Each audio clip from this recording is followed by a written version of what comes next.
In 2030, low-income countries play an increasingly significant role in the global economy.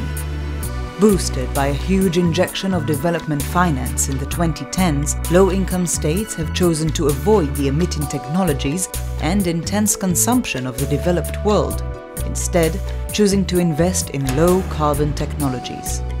The low-income countries now generate 40% of the world's solar energy, a massive increase from 2010. A climate relief tax, which levies 0.05% on all international currency and commodity trades, raises billions of dollars annually for emergency aid and to help countries adapt to climate change. But for some states, this influx of cash has been counterproductive, helping elites and fueling corruption.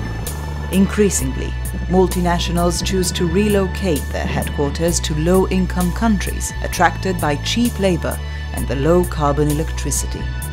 Homegrown businesses thrive, supported by microfinance and mobile phone-based payment systems.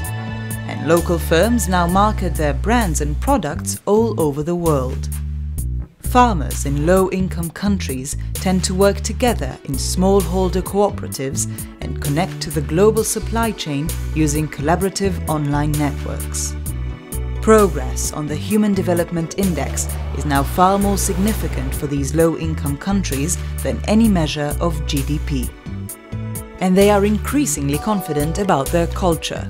The Kinshasa Music Festival attracts artists from all around the world, and Mali's film festival has become hotter than Cannes.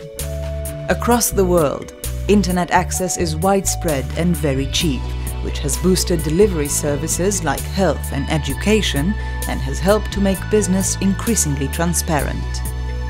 In politics, power begins to devolve outwards, with cities exerting more political influence.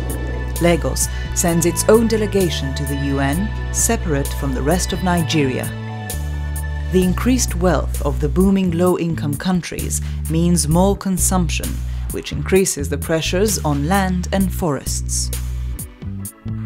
A lack of effective government in certain cut-off regions means that they remain extremely vulnerable to the effects of climate change, conflict, disease and famine. Problems persist, but generally, this is a world that considers the future and can imagine prosperity despite climate change, for most, if not all.